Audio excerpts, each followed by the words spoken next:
Today I'm going to show you the best top 10 fidget knives of all time. So if you're like me and you smile every time that blade drops shut, this video is for you.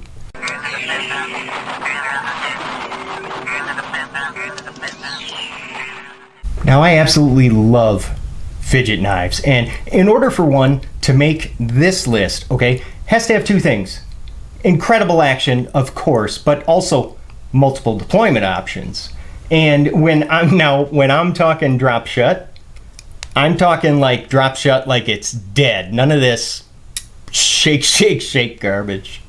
Hey, how you doing? If this is your first time here, welcome to the channel. My name is Jay. Now consider clicking on that subscribe if you're looking for knife reviews. Now get right to the point. And every knife that I'm going to show you here today on this list, I'll be sure and put links down below, just in case, like if you're watching the video and you see something you like, you want to pick it up for yourself. All right, let's get this party started. Number 10. This is from CRKT. It's the BT Fighter. And you know what, now that I'm thinking about it, you could substitute this with the Tytac 2, because I know, it's made by the same designer and they have some similar action. This knife is also, it's pretty unique because it actually has three deployment options. Yeah, you can go ahead and use that, of course, the flipper tab, or you can even, since it is a button plunge lock, do it that way. And then of course you always got the trusty thumb studs. And at any time you got a dangler like that, yeah, you have a fun knife in your hand. Unfortunately though, like the action and the multiple deployment options, you know what, those are like the very few good things I can actually say about this knife. Because it's a little bit expensive, around 50 bucks. And the blade is just HCR, and then you're looking at GRN handle scales. So I could see where you could make the argument that that's kind of high for these materials. Sitting at number 9 is going to be the SOG Terminus XR. This is another one that has about 3 deployment options. So you can either go ahead and use that flipper tab, which I like, or the XR lock, which really just functions like an axis from Benchmade. And you can go ahead and use the thumb studs. It's also a true ambidextrous knife as well, because that deep carry pocket clip, you can see, yeah, it's switchable to the other side for us lefties. And really my biggest issue with the Terminus XR is going to be that flipper tab, because it's sharp. And I don't know if you saw my review of this knife. If not, I'll go ahead and throw a card up in the corner. You can click on the link. It'll take you to the full review. But I took it to a piece of wood.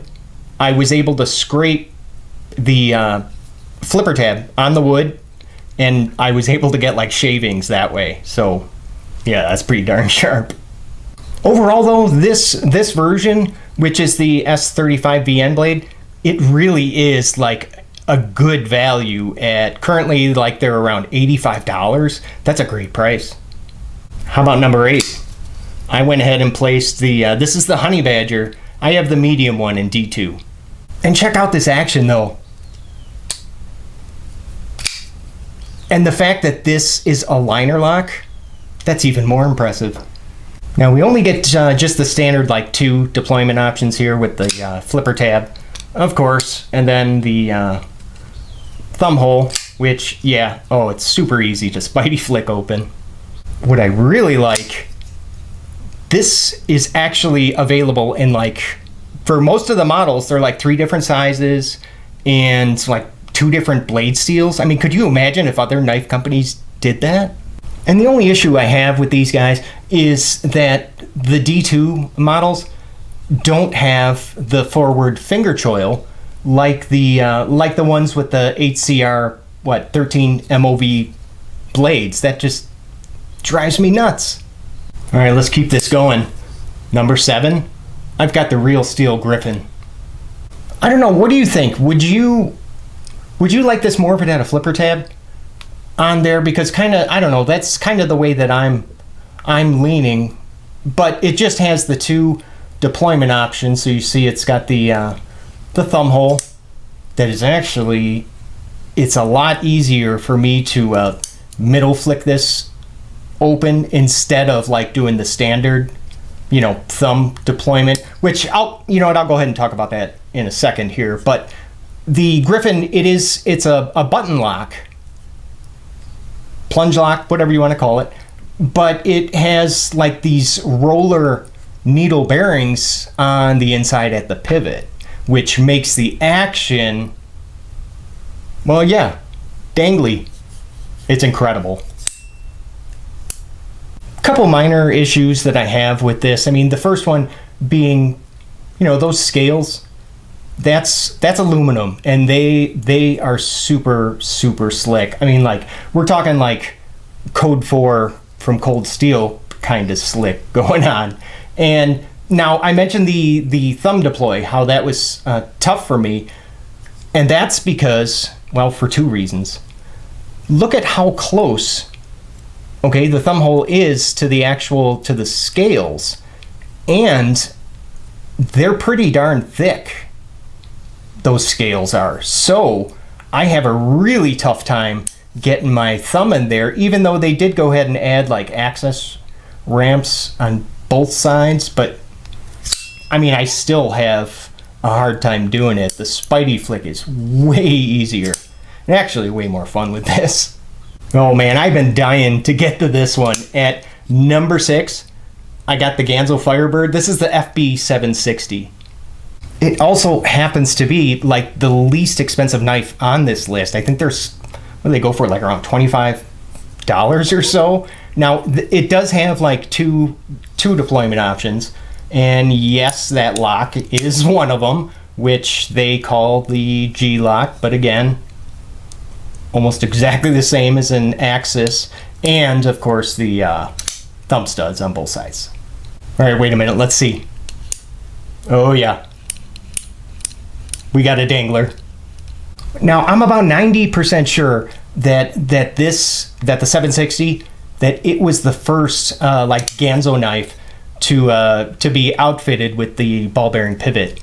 And the blade steel, I think it is a pretty decent budget steel. It's not D2. I mean, it has 440C, which I do like because it has better corrosion resistance than D2. Number 5, how about the Smock from Spyderco? Now it only has 2 deployment options. And I say only because I really thought that it had 3, but unfortunately, no, you're not able to deploy the blade by pushing down on that button. I mean, you can, but you really gotta shake it, and that's because they've got like two detents going on, which prevents you from doing that. But the flipper tab works fantastic. And let's check the Spidey hole, which I can Spidey flick, of course.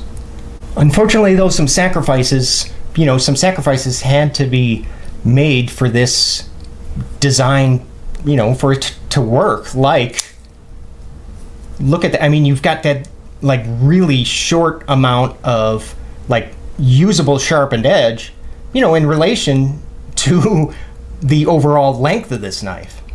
I can't believe I just noticed this now. Look at I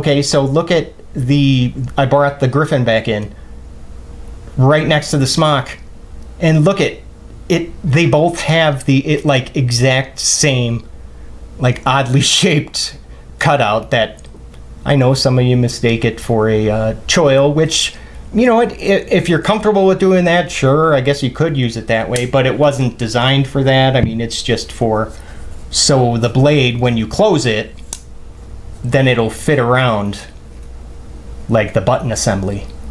All right, now hold on to your hats, because at number 4, yeah, I went ahead and put the this is the Benchmade Anthem. I chose the Anthem here though because it kind of has like a different axis lock than the others that I showed you. I mean, it's one of the few Benchmades where you can, you can operate it with just one finger. You don't have to pull back on both. You can just go ahead and do, watch, one, and that's perfectly fine. And it's because of the type of lock that it is. There's no omega springs, so you don't have to worry about those like wearing out or breaking, because sometimes that can happen. It's just got like one main center spring. You're probably not going to be able to see it here, but it just kind of runs along the spine of this one-piece titanium handle. But hey, we're here to talk about the Anthem right now. So it's just has like the 2 deployment options. So yeah, you can go ahead and use the lock like I showed you, or the thumb studs. I mean, and the action, like right out of the box. It's also a true ambidextrous knife, because yep, you can go ahead and swap that to the other side. Does she dangle? You better believe she does. Okay, I promise this is the last expensive knife on the list. At number 3, I know, I've got the Hinderer XM-18. This is the 3.5-inch skinny sheep's foot. Okay, so what do we get? What do we get here? We get 2 deployment options. You saw just with the flipper tab. And then, unlike like the ZT Hinderer, you can use the thumb studs to deploy the blade. Love that. And for those of you that don't know, the XM-18s, they're like fully customizable with like the hardware, and you can see, oh yeah, those are not stock. I have already fallen way down deep in that rabbit hole.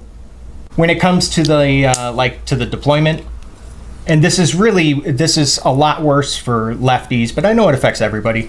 You can't, if you have a finger like resting on that lock bar, you're not going to be able to deploy the blade.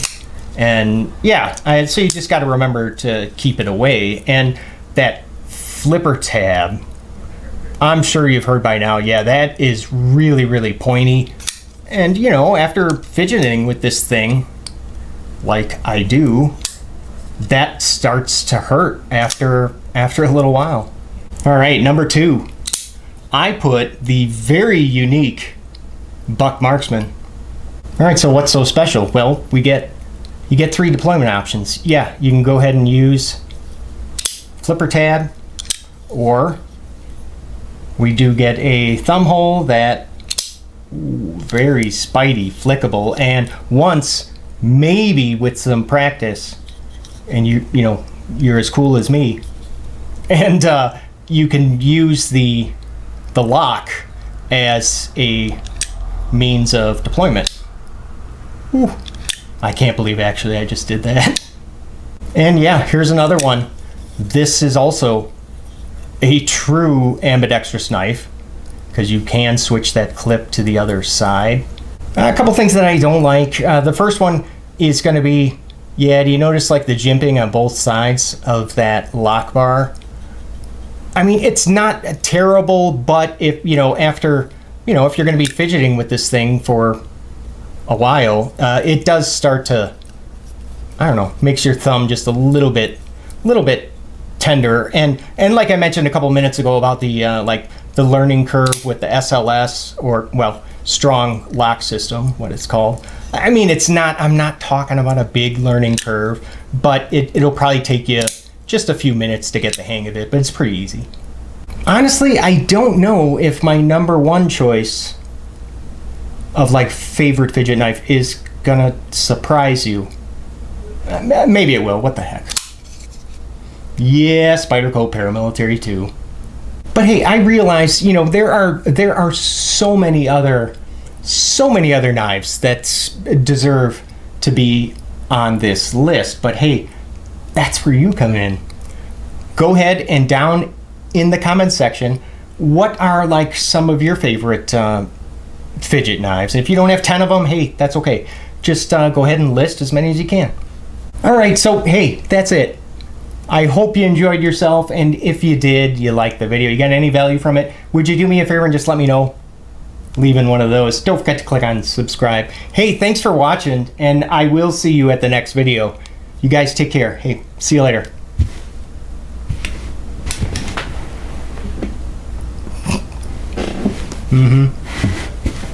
Are they gone? All right, yeah, of course I'm going to give away a knife. Unless you don't want it. How about... let's do Friday, July 24th, 2020, just in case. I'm going to go ahead and pick a winner. How about this? Who wants a brand new Kershaw NORAD? Subscribers only, please. And you know what? Since we're looking at the blade, okay, and it's all belly, let's make that the code word. Belly. So go ahead, use that in a sentence or however the heck you want down in the comments section. But the code word must be present, you know, for you to enter the giveaway, because then how do I know that you want to, you know, you might not even want this knife.